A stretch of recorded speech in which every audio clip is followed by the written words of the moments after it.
PMT.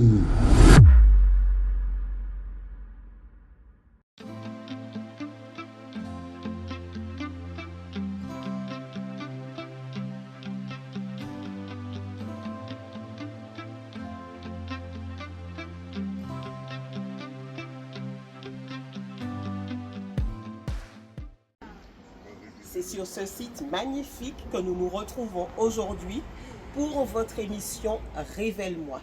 Aujourd'hui, le thème du jour, la maturité spirituelle.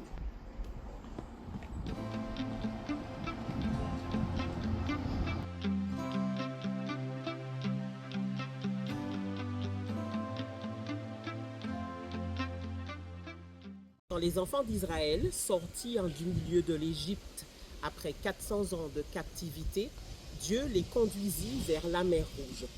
Le Seigneur permit que la mer Rouge s'ouvrît devant eux sans que le peuple n'ait rien eu à faire. Cependant, quand les enfants d'Israël sont arrivés à la traversée du Jourdain, le Seigneur leur demanda un pas de foi. Ils ont dû d'abord mettre le premier pied à l'intérieur du Jourdain et c'est alors que le fleuve s'est ouvert devant eux. Pour rentrer dans le pays de la promesse, le peuple d'Israël, sous la houlette de Josué, a dû carrément se battre cette fois-ci. Donc 3 méthodes différentes. La première méthode, quand ils sont bébés spirituels, Dieu leur ouvre le chemin. Ensuite, Dieu leur demande de faire un pas de foi et le chemin s'ouvre devant eux. Et à la fin, Dieu leur demande simplement de se battre pour obtenir la promesse. Nous appelons cela la pédagogie de Dieu, celle qui nous amène à la maturité spirituelle. Bonjour Alain. Bonjour Sandra et bonjour à tous ceux qui nous suivent. Oui, alors je parlais tout à l'heure du concept de la pédagogie de Dieu à l'égard du peuple d'Israël. Est-ce que tu peux nous en dire un peu plus? Donc en fait, Dieu, dans sa méthode, a toujours des principes et des méthodes d'éducation qui est toujours progressive. C'est-à-dire que Dieu ne fait rien rapidement. Donc il prend son temps avec son peuple, il prend son temps pour les éduquer. Et à travers cela, il a à travers ce que tu expliquais tout à l'heure, appliqué une certaine progression dans sa volonté de diriger son peuple. Donc, à la sortie d'Égypte, on voit que Dieu agit à travers la mer Rouge. Il va ouvrir la mer Rouge, il va faire à bras étendus, il va ouvrir la mer Rouge et pour pouvoir permettre à son peuple de passer tranquillement. Et même si c'était très millimétré à travers les chars de Pharaon qui sortaient, qui partaient après eux, mais Dieu a permis à son peuple de se passer et sans être dérangé et déduit par le peuple d'élite, surtout d'Égypte. Donc on voit que cela, Dieu a agi. Deuxièmement, à la traversée du Jourdain, Dieu va faire quelque chose aussi d'extraordinaire, mais il va commencer à associer le peuple à lui. Donc il va lui dire, je suis avec vous, mais il faut que vous mettiez les premiers, la plante des pieds dans le Jourdain. Et il a dit que l'arche de l'Alliance était là qui représentait la présence de Dieu. Et on voit que Dieu était toujours avec ce peuple, et à la traversée du Jourdain, le peuple a traversé tranquillement. Donc le peuple était associé à la volonté de Dieu pour remporter cette victoire. La troisième fois, c'était que lorsque ils sont entrés dans le pays de Canaan, les Égyptiens, là ils ont dû se battre. Il a dit maintenant, il faut que vous vous mettiez au travail et que vous vous battiez, que vous disputiez cette position que vous avez acquise à travers toutes les expériences que je vous ai montrées auparavant. Donc vous allez y aller vous-même et je serai toujours avec vous. Donc là, il leur a donné des responsabilités. Tout à fait. Donc en fait, ils sont entrés en responsabilité à travers le passage de la terre promise. La terre promise, en fait, c'est quelque chose de personnel. Dans le point de bénédiction, c'est quelque chose de personnel. C'est quelque chose où nous le voulons, en fait. Voilà. Il faut vouloir la bénédiction pour aller la chercher. L'arracher des fois. L'arracher, c'est pourquoi la Bible dit, ce sont les violents qui s'emparent du royaume de Dieu. Et c'est exactement la même chose pour la manne. Exactement. Donc après la manne, donc il y a eu la manne, Dieu a dit, bon, tout est terminé, je vais vous donner à manger. Maintenant, ça va se terminer. Il faut que vous puissiez travailler pour pouvoir vous nourrir et vous débrouiller. Donc on voit ça dans Josué 5, verset 12. Pourquoi? Et ça s'est passé à la Pâque. Pourquoi la Pâque? Parce que la Pâque représente la délivrance. Lorsque le peuple est sorti d'Égypte, ils ont été délivrés des Égyptiens avec le sang de l'agneau, qu'on a vu cette histoire auparavant. Donc on voit bien que c'est à la Pâque. Pourquoi? Parce que la Pâque, ça veut dire délivrance, ça veut dire liberté. Donc en fait, le peuple avait maintenant acquis une certaine liberté en Christ. Donc il pouvait maintenant travailler. Nous allons entamer maintenant notre première partie, les périodes de la croissance de l'homme spirituel. Alors, si on peut faire un parallèle, on dit que la croissance physique dépend de 3 facteurs différents. Les facteurs génétiques, notre socle, les facteurs nutritionnels, ce que l'on mange. Les 3e facteurs sont les facteurs environnementaux, ce sont les gens que nous côtoyons autour de nous. C'est exactement la même chose au niveau du monde spirituel. Premièrement, il nous faut un bon socle ou alors une bonne terre. D'ailleurs, nous trouvons ce texte-là dans Matthieu 13 au verset 8. Une autre partie tomba dans la bonne terre. Elle donna du fruit, un grain 100, un autre 60, un autre 30. Que celui qui a des oreilles pour entendre, entende. C'est ça. Donc d'abord, nous devons être une bonne terre. Ensuite, donc ça c'était les facteurs génétiques. Ensuite, au niveau des facteurs nutritionnels, Jésus nous dit « Je suis le pain de vie ». Il nous dit aussi « J'ai à manger une nourriture que vous ne connaissez pas ». Et il nous dit encore « L'homme spirituel », alors ça, c'est pas Jésus qui dit, c'est un petit verset modifié par Sandra. « L'homme spirituel ne vivra pas de pain, mais de toute parole qui vient de la bouche de Dieu ». Donc nous devons absolument nous entretenir par la parole, puisque c'est la parole qui est notre nourriture. Alors 2 paroles, la parole, notre nourriture, mais aussi l'obéissance à Dieu. Comme Jésus disait, j'ai à manger une autre nourriture que vous ne connaissez pas. C'était en fait l'obéissance, c'était en fait obéir à ce que Dieu demandait de faire. C'est-à-dire que, à partir du moment que nous commençons à obéir, à faire simplement sa volonté, eh bien, nous croissions. Notre vie spirituelle change, notre corps, notre être, notre homme nouveau devient quelque chose de plus fort, de plus solide, de plus consistant. C'est à travers toutes les nourritures que tu as développées dans la croissance des hommes de la manière physique, de la méthode spirituelle, c'est exactement la même chose. L'écoute de la parole, demeurer dans la parole, la mise en pratique des choses que Dieu nous demande de faire et surtout l'obéissance. C'est ça. Alors, nous avons parlé tout à l'heure des facteurs environnementaux pour l'évolution de l'homme physique. Et pour l'évolution de l'homme spirituel, il y a un verset qui nous dit « Le fer aiguise le fer ». La communion fraternelle. La communion fraternelle. Donc, nous avons besoin les uns des autres, nous avons besoin des dons que le Seigneur a déposés en chacun des frères et sœurs. C'est pour ça qu'il faut exercer la communion fraternelle. D'ailleurs, c'est un commandement, l'exercice de la communion fraternelle. Qui est nécessaire pour l'épanouissement spirituel, pour notre bien-être, se côtoyer l'un à l'autre à travers les témoignages. Parce que les témoignages que nous entendons de notre frère nous sert également. Oui, témoignages. Ça permet de grandir spirituellement. C'est ça. Les exhortations aussi, des fois. Tout à fait. Parce que quand les Écritures disent que le fer aiguise le fer, moi je vois le fer, mais je vois aussi, quand on est frottés les uns aux autres, c'est comme les pierres de la rivière qui se frottent les unes aux autres et qui s'arrondissent. Ça nous évite d'être trop tranchants à certains moments. Donc le Seigneur permet que nous soyons frottés les uns aux autres pour que nous puissions aller de gloire en gloire. Être raboté en fait. Voilà. Être raboté, en fait, c'est l'image un petit peu de... Émondé. Voilà, émondé, mais c'est aussi l'image qu'on me dit souvent. C'est en fait l'arche de l'Alliance était construite avec du bois d'acacia. C'était pas du mahogany. Le mahogany avec deux passages au marbre, ça devient lisse. Mais le bois d'acacia, c'était un bois qui était dur avec beaucoup de nouques. Donc il fallait raboter et encore raboter ce bois pour qu'il puisse devenir lisse et pour pouvoir construire l'arche. C'est pourquoi en fait nous sommes considérés comme ce bois d'acacia qui nécessite un rabotage permanent pour pouvoir nous rendre parfaits. Voilà. D'où notre progression dans la croissance. On voit que la croissance est progressive parce qu'en fait c'est comme le bois d'acacia, il faut le lisser, le passer au marbre. Les menuisiers doivent connaître un petit peu le principe. Après couche. Couche après couche. Ils connaissent un petit peu ce principe de passer le bois au rabot pour pouvoir le rendre plus lisse. Et c'est pas du mahogany, le mahogany ou bien, je sais pas, un coup baril, ça va plus vite, c'est surtout un bois dur, mais le bois d'acacia, c'est un bois qui était relativement coriace, avec beaucoup de nouques. Donc voilà un petit peu le principe de la croissance, c'est être toujours la recherche permanente de la perfection. C'est ça. Quelles sont les périodes de la croissance spirituelle? Alors, comme au niveau de la croissance physique, on trouve plusieurs périodes au niveau de la croissance spirituelle. La première période, c'est la naissance dont parle Nicodème dans Jean 3, versets 7 et 8. Et c'est Jésus qui parle à Nicodème, le grand docteur de la loi.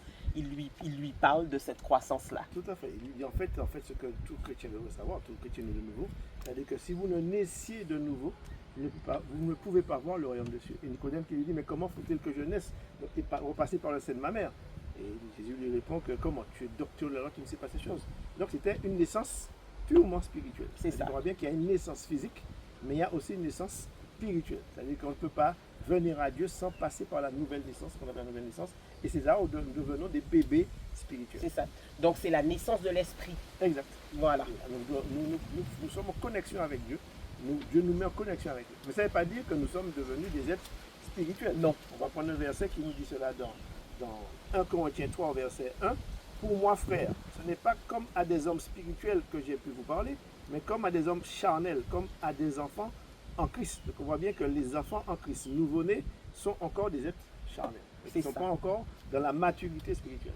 Donc Paul, il qualifiait, selon le verset, il qualifiait d'hommes non spirituels ou bien pas encore matures quand il parlait de la jalousie et des disputes qu'il y avait au milieu d'eux. Tout à fait. Et ce verset m'a un petit peu, la suite du verset de ce que tu as lu m'a un petit peu interpellé. Tout à fait. C'était pour lui, on est bébé spirituel quand on est encore mené totalement par la chair. Tout à fait. En effet, puisqu'il y a parmi vous de la jalousie, des disputes, ne vous pas charnel et ne marchez-vous pas selon l'homme.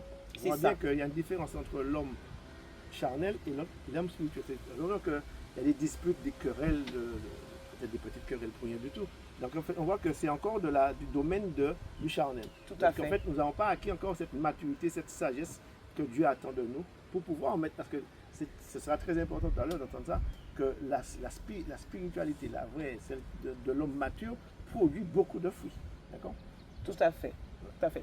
Alors maintenant, nous passons à l'autre période, la période de l'enfance et aussi la période de l'adolescence par rapport à la croissance spirituelle. Donc, nous nous sommes arrêtés sur l'histoire de Jésus à 12 ans dans le temple. Dans Luc 2 au verset 49, on peut lire vous m'avez cherché pourquoi? Vous ne savez pas donc que je dois être dans la maison de mon Père?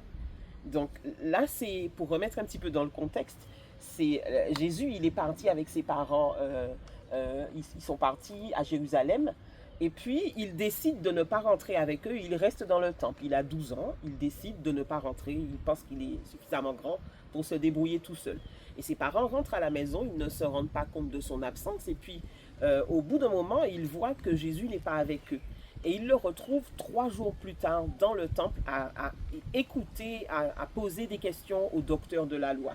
Et à ce moment-là, il a cette phrase que je trouve un peu, il était un peu véhément à 12 ans. Vous m'avez cherché pourquoi? Vous ne savez donc pas que je dois être dans la maison de mon Père? Donc là, on voit un adolescent un peu rebelle, sans aucune sagesse. Voilà. Et d'ailleurs, la suite du texte nous dit qu'il a dû apprendre la sagesse. La suite du texte nous dit qu'il allait croître en sagesse et en obéissance. Dans Galates 4.1, verset 2, il nous dit, donc quand l'héritier est encore un enfant, il n'est pas différent d'un esclave. Pourtant, c'est celui qui sera propriétaire de tout. Mais il doit obéir à des personnes qui s'occupent de lui et de ses affaires jusqu'au jour fixé par son père. On voit bien qu'il y a une période, une progression où nous sommes des fois guidés, nous sommes un peu aidés dans notre progression spirituelle jusqu'à ce que nous puissions devenir de vrais sacrificateurs, des hommes faits à la stature parfaite de Christ. C'est ça. Et là, tu viens de dire jusqu'au jour fixé par son père. Voilà. Et j'étais en train de lire le texte où Jésus a accompli son premier miracle. On voit bien, c'était le miracle, la multiplication, le vin. C'était quand il a transformé l'eau en vin. Effectivement, c'est sa mère qui lui a dit qu'il devait à ce moment-là accomplir son premier miracle. Il n'avait même pas décidé ce jour-là de lui-même de le faire, mais il a eu l'autorisation de sa mère pour pouvoir débuter ses premiers miracles. Exactement. Donc, on voit bien qu'il a commencé, qu'il a été maintenant institué. Voilà. Où, en fait, la mission commençait. Donc sa mère elle a parlé. Elle a conduit jusqu'à ce moment. Il a dit maintenant, c'est le moment d'y aller. Voilà. Et donc il est parti, il a fait son premier miracle. Et c'est là qu'a commencé son ministère glorieux. Donc on voit bien qu'il y a ces trois périodes, ces trois phases que nous avons expliquées pour nous permettre de grandir. Bébé, ado, et après adulte, et adulte mûr, bien sûr. Tout à fait. Comment définir le concept de maturité spirituelle? Donc nous allons voir un verset dans Éphésiens 4 au verset 12 à 15. Donc il nous dit, alors on va commencer au verset 11. Il a donné les uns comme apôtres, les autres comme prophètes, les autres comme évangélistes, les autres comme pasteurs et docteurs, pour le perfectionnement des saints en vue de l'œuvre du ministère et de l'édification du corps de Christ, jusqu'à ce que nous soyons tous parvenus à l'unité de la foi et de la connaissance du Fils de Dieu, à l'état d'homme fait, à la mesure de la stature parfaite de Christ. Ainsi, nous ne serons plus des enfants flottants et emportés à tout vent de doctrine par la tromperie des hommes et par le ruse dans les moyens de séduction. Mais en professant la vérité, dans l'amour, nous croîtrons à tous égards en celui qui est le chef, Christ. Amen. On va terminer chez nous. Donc on voit bien que la croissance, on voit bien que maintenant, il y a les pasteurs, les évangélistes, les docteurs qui nous enseignent. Et cet enseignement est nécessaire pour notre propre croissance, notre croissance spirituelle, pour que nous ne soyons pas emportés à tout vent de doctrine, parce que nous en avons beaucoup. Dans notre siècle, il y a beaucoup de doctrines, toutes sortes de doctrines, toutes sortes de messages qui estiment que Jésus n'est pas Dieu, qui estiment que Jésus n'a jamais été là, que c'est une supercherie. En fait, nous entendons beaucoup de choses, des fausses doctrines et beaucoup de supercheries. Donc, nous avons besoin d'être solidement enracinés dans la foi. Comme un arbre est enraciné dans la terre et dont il a besoin de cela pour vivre, nous avons besoin d'être enracinés dans la terre pour ne pas être, au moins de cyclone, être ébranlés et tomber. Donc, l'édification est nécessaire pour que nous puissions professer une même foi. Tout à fait. Une même doctrine. C'est-à-dire que nous ayons une même connaissance du Fils de Dieu, que nous ayons une même volonté de le servir avec les mêmes sentiments. Et c'est ça qui permettra à chacun de nous de grandir spirituellement et d'être parfait. Un homme parfait, rempli de sagesse, rempli d'intelligence et qui nous permettra d'être en harmonie avec le Seigneur et l'Esprit de Dieu qui habite en nous. Tout à fait. Donc il nous faut vivre par l'Esprit. Voilà. Donc vivre par l'Esprit, ça permettra d'analyser, d'avoir à travers des situations, quelle que soit la situation, avoir une analyse fine, une analyse où nous n'allons pas répondre avec notre colère, avec des cris, par la chair. Donc, nous ne fonctionnons plus donc par la chair, mais nous sommes devenus des hommes faits, des hommes à la stature parfaite de Christ, avec une réflexion spirituelle. On voit bien que lorsque, comment il s'appelle, Pierre a coulé, il coulait, il est parti par la foi et il a douté. C'est ça. Donc il a été emporté par les éléments extérieurs. Donc on voit bien qu'il a été, il a coulé. C'est ça. Donc l'homme parfait voit les choses d'une autre manière. C'est-à-dire qu'il a cette notion de la spiritualité, il a la notion de sa relation avec Dieu surtout. Il sait que Dieu existe, il sait à qui il s'est donné, il sait comment vivre avec Christ et qui appeler au moment difficile. Il y en aura certainement, mais il sait qu'il peut faire confiance à Dieu. Donc il connaît sa position. Exact. Il connaît sa position en Christ. Il est stable. Il ne se laisse pas détourner par des exemples. Pour prendre l'exemple en fait un arbre fruitier chez vous, des fruits. Certainement. Et lorsque les fruits ne sont pas arrivés à maturité, ils sont encore petits, ils tombent. Donc ils sont irrécupérables. Donc on voit bien que nous ne soyons pas comme ces fruits qui tombent avant l'âge mature et que nous ne pouvons plus manger. Donc nous devons être capables aussi d'aider les autres, de pouvoir les secourir, de pouvoir permettre face à des réactions, face à l'adversité, d'être puissamment armés. Et cela montre notre maturité. Voilà. Donc si je reprends un petit peu ton exemple par rapport aux arbres fruitiers, pour qu'un fruit arrive à maturité, en fait le but de l'arbre, c'est de porter un fruit qui arrive à maturité et qui sera consommable. Tout à fait. Donc notre vie spirituelle doit pouvoir porter du fruit de la même manière et puis se reproduire par la suite. C'est Jean 15, vous lisez ça dans Jean 15, tout ça qui n'est pas attaché au cep ne produit pas de fruit. Donc en fait c'est Jean 15, Jean 15 et c'est un message extraordinaire dans Jean 15 où c'est la manière de porter du fruit. Donc nous allons acquérir une stature. Voilà. C'est-à-dire que nous serons bien enracinés sous notre cep et nous pourrons porter du fruit et ce fruit pourra être consommé. Tout à fait. Donc il faut quand même de la détermination. Pour porter du fruit. Malgré les tempêtes, le vent, peu importe tout, il faut vraiment avoir une détermination pour pouvoir porter du fruit effectivement. Inébranlable. Inébranlable. Voilà. Comment atteindre la maturité spirituelle? Jean 3 au verset 30 nous dit « Il faut qu'il grandisse et que je diminue ». En version français courant, il est écrit « Lui, Jésus, doit prendre de plus en plus de place et moi de moins en moins ». Cette version-là, elle est vraiment explicite. Tout à fait. Donc, voyons que Christ, le roi, celui qu'on appelle Jésus-Christ, Christ le roi, doit prendre de la place. Donc il est roi. Et cette onction-là, nous devons l'avoir en permanence. C'est-à-dire que la rechercher pour la progression, la prospérité spirituelle de notre âme. Donc l'onction, c'est celle qui va nous permettre d'avoir les révélations maintenant. Nous aurons les révélations, nous aurons la connaissance, nous aurons les dons de l'esprit, donc, qui nous permettront de connaître les choses.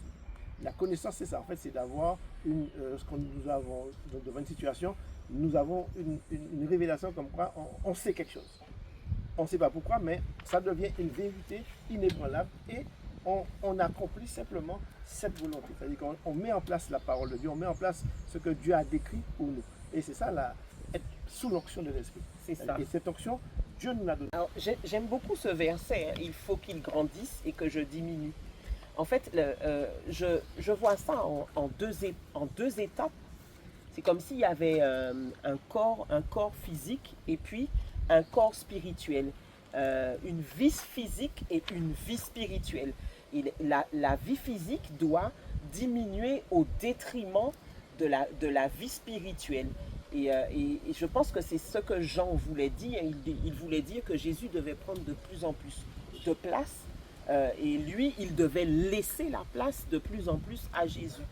Donc la maturité spirituelle, c'est ça, hein, c'est s'élever de plus en plus loin jusqu'à la stature parfaite de Christ, comme nous disent les Écritures. Oui, on l'a expliqué très bien ça, en fait, c'est des vases communicants. Voilà. C'est-à-dire que nous laissons sortir la vieille nature, les vieux comportements, et progresse la sagesse, progresse C'est ça. les comportements. Pour être rempli par autre chose. Rempli par autre chose. C'est ça. Donc, en fait, c'est ça un petit peu ce que Paul voulait expliquer, et il expliquait ça parfaitement. Donc, nous croyons que cette croissance aussi s'obtient par ça.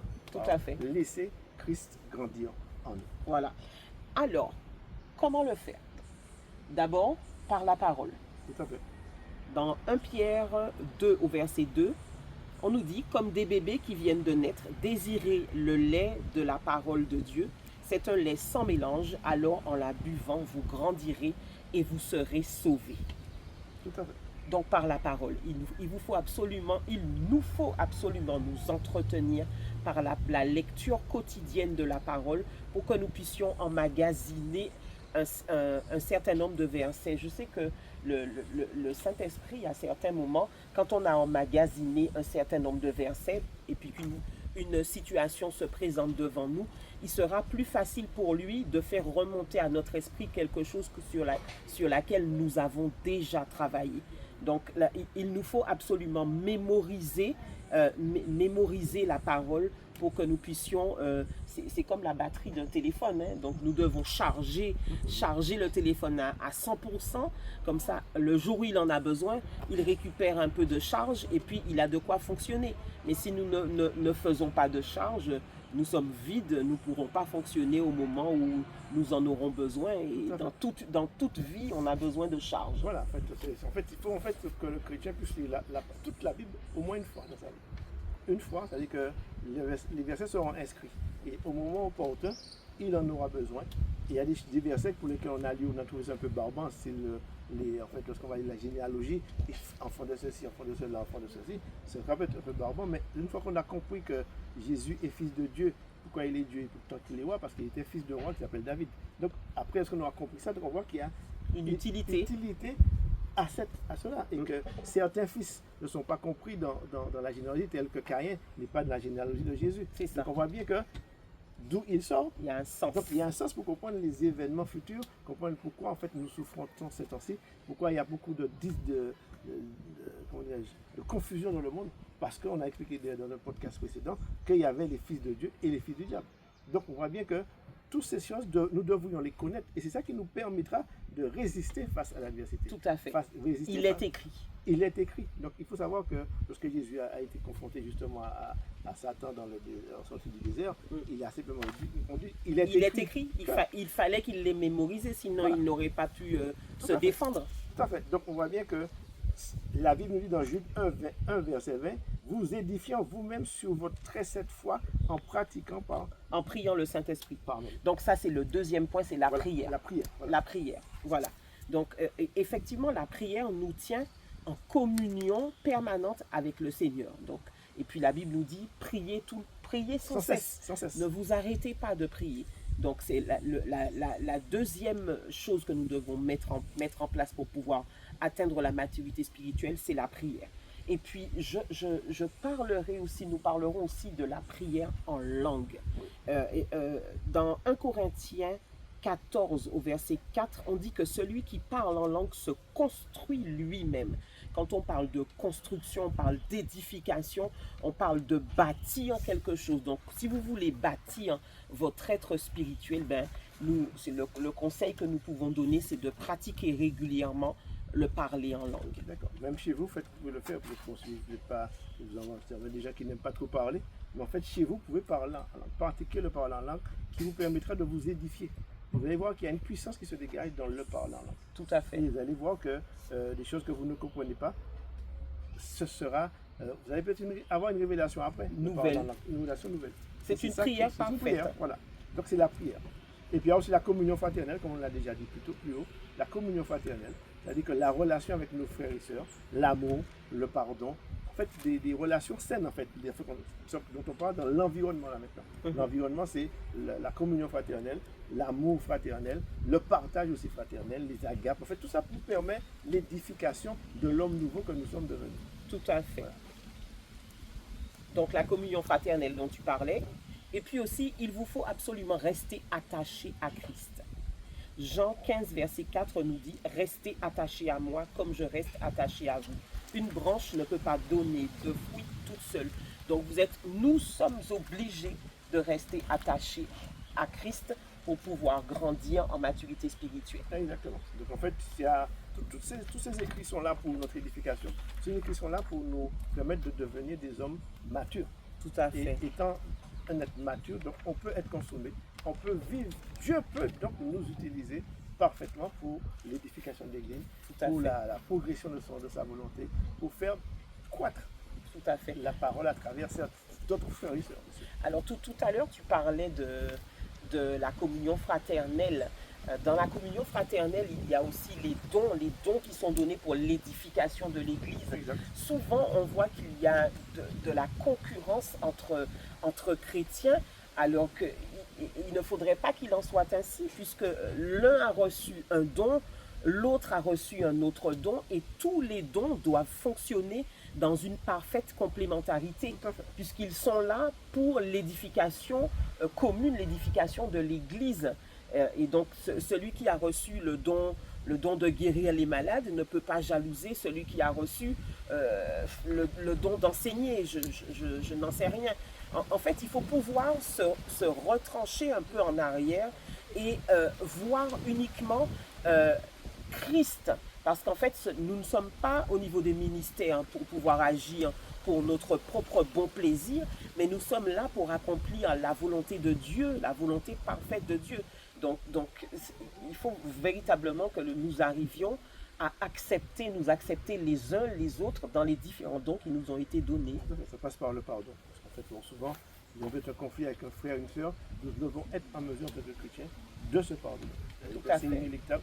Et qu'on ne peut pas mener une vie chrétienne victorieuse sans le partage, sans le pardon, sans en fait aimer notre prochain comme nous-mêmes. Tout à fait. C'est fondamental, ça.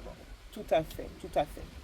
Alors, encore une étape que je crois que l'homme affectionne particulièrement dans sa vie et qui, malheureusement pour nous, nous permet de grandir, ce sont les épreuves, n'est-ce pas, Alain? Tout à fait. C'est les épreuves à travers la maladie, à travers des conflits, à travers toutes de souffrances, manque d'argent, tout ce qu'on peut rencontrer comme difficultés relationnelles également. Alors, je vais mettre un petit bémol par rapport à la maladie.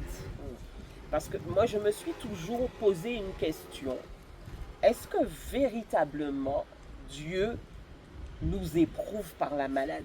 Et là, je mets des gros guillemets, d'énormes guillemets. Je me dis, Jésus est venu sur terre, il a passé tout son service à guérir les malades. Et ce serait un peu bizarre que Dieu envoie des choses contradictoires.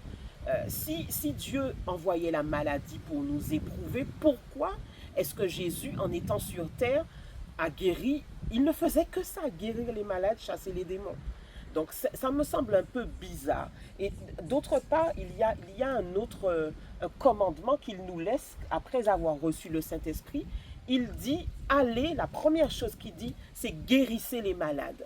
Donc on a pour habitude dans nos églises, on entend souvent le discours de Dieu m'a fait tomber malade. J'avoue que c'est pas, je n'y crois pas. Je n'y crois pas parce que c'est contradictoire avec les actions de Jésus sur la terre. Sa volonté, d'accord.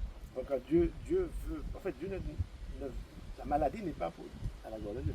La maladie, c'est souvent lorsqu'on appelle un cancer, par exemple, on l'appelle tumeur maligne. Voilà. Donc on voit bien que si elle est maligne, c'est qu'elle n'est pas, elle est du malin. Tout à fait. Donc elle n'est pas à la gloire de Dieu. Donc la maladie, c'est quelque chose. Donc maintenant, Dieu va utiliser la maladie pour sa gloire, pour glorifier son nom, pour guérir les malades, pour ramener les gens à lui. Mais il ne faut pas se laisser Il faire. ne faut pas se laisser faire. Il faut ça. prendre position en tant que chrétien mature surtout, pour prendre autorité et pour délivrer, se délivrer soi-même et délivrer les autres. Donc la maturité permet une interaction, une puissance qui va se dégager en nous pour la délivrance de certains de nos frères et sœurs. C'est ça. Donc si jamais vous êtes malade, ne restez pas, n'acceptez pas. Faut pas forcément accepter. Parce que il y a des fois où vous pouvez trouver vos solutions tout simplement dans la Bible. Moi, souvent, je dis que la réalité que je suis en train de vivre, ce n'est pas forcément la vérité. Et je vais aller chercher la vérité de la parole de Dieu. Par exemple, on vous donne un diagnostic assez terrible par rapport à votre santé. Il y a un verset que vous pouvez sortir comme une arme. Vous dites, non, je ne mourrai pas, je vivrai et je raconterai les œuvres de l'Éternel et mon corps va devoir s'aligner à la parole du Seigneur. C'est tout. Il y a d'autres cas, par exemple, pour le cas de Paul. Paul, lorsqu'il a été, en fait, il a demandé à Dieu de le guérir plusieurs fois. Il avait une écharde dans la chair. Mais c'était quoi l'écharde? Pourquoi? Pour pouvoir l'empêcher de s'enorgueillir. Donc on voit bien que cette souffrance qu'il avait à travers une maladie, c'était pour ne pas qu'il s'enorgueillisse, parce qu'on voit avec l'excédent de la connaissance que Paul avait, donc il aurait pu s'enorgueillir. Mais Dieu a laissé l'écharde, et puis il a dit plusieurs fois, j'ai prié Seigneur de me guérir. Il ne l'a pas fait. Mais on remarque que c'est le seul dans la Bible. Le seul, il est tout seul. Donc, on en a fait une doctrine. L'exception qui fait la règle. Voilà. On a fait de l'exception qui fait la règle une doctrine. Voilà. Et quand on veut connaître, moi je sais que quand on veut connaître la pensée de Dieu sur un sujet, il faut avoir un nombre incalculable de versets pour qu'on puisse saisir quelle est sa pensée. Et là, on a pris l'exemple de Paul et on en a fait une doctrine entière, et donc on peut tomber malade à tout va et c'est Dieu qui veut ça. Non, pas forcément. Il faut prier pour se délivrer de la maladie. Voilà. Il faut parler. Voilà. Il y a un verset qui dit, j'ai cru, c'est pourquoi j'ai parlé. Amen. Notre parole, quand on devient des hommes matures, notre parole a de la puissance. Donc j'ai cru, c'est pourquoi j'ai parlé. Et quand je parle, je parle au vent, je parle à la terre, et toutes les puissances des ténèbres doivent se soumettre à la parole qui sort de ma bouche, parce que j'ai à l'intérieur de moi une puissance qui s'appelle le Saint-Esprit. Donc j'ai cru, c'est pourquoi je parle. Amen. Nous devons être transformés de gloire en gloire. C'est-à-dire que la transformation va se produire à travers tous ces éléments que nous avons édictés à travers notre message et nous permettre de grandir. Et ce sera un sacrifice de vie. C'est-à-dire que ça se fait par un sacrifice. C'est engagé avec Christ à devenir des hommes matures. Et cette maturité, nous l'obtenons par la foi et la détermination de chaque jour. C'est ça. J'aime bien quand tu parles du sacrifice d'une vie. Parce que la maturité, oui, tout à fait. La maturité extrême, en fait, c'est le sacrifice de sa vie. Voilà. Jésus, quand il est arrivé à la croix, il n'avait pas trop envie d'y aller, mais cependant, il a dit non pas ce que moi je veux, mais ce que toi tu veux. Et là, il a décidé de sacrifier sa vie. Il a déposé sa vie sur l'autel pour que nous soyons là aujourd'hui en train de vous parler. Donc la maturité ultime quand on est arrivé au dernier point, c'est quand on est capable de dire ce n'est plus moi qui vis, mais c'est Christ qui vit en moi. Vous avez trouvé ça dans Galates 2, verset 20. Voilà, c'est ça. Et l'apôtre Paul, il en était arrivé là, il avait tout livré et il ne vivait plus. En fait, son homme naturel était mort. Et c'est son homme spirituel qui était vivant. Donc tout ce qui se passait sur terre était regardé pour lui comme de la boue, comme il le dit. Voilà. Donc il était arrivé à la stature parfaite de Christ. Et c'est ce qu'il a pu dire à la fin quand il a dit j'ai remporté le prix de la vocation céleste. Voilà. Et donc dorénavant, en tant que mature, nous devons regarder les choses d'en haut et pas d'en bas. C'est-à-dire que si nous regardons d'en haut, nous allons voir les choses toutes petites. C'est ça. Comme si nous sommes dans un avion, nous regardons la Martinique, on la voit petite. Mais si nous sommes au Lamentin, nous regardons le Lamentin, nous allons voir toute une série de voitures d'embouteillage. Mais en fait, alors qu'en étant en haut, nous allons voir tout. C'est ça. Nous allons avoir une vue d'ensemble. C'est ça. Qui nous permettra de discerner là où nous devrions aller, là où nous ne devrions pas aller. Et c'est ça la conduite par l'esprit. C'est ça. Qui va nous permettre d'être conduits d'en haut. Voilà. Et puis après, nous irons rejoindre le Seigneur une fois que toute cette œuvre sera terminée dans notre vie. Alléluia. Et à ce moment-là, il n'y aura plus l'ennemi en face de nous. Nous serons totalement libérés. N'est-ce pas? N'est-ce pas? C'est ici que se termine, oui? Libre, moins libéré. Libre, moins libéré. C'est ici que se termine cette vidéo. Nous vous remercions de l'avoir suivi jusqu'au bout. Et puis, nous vous bénissons et nous vous disons à la semaine prochaine. Amen. Soyez bénis. Ciao.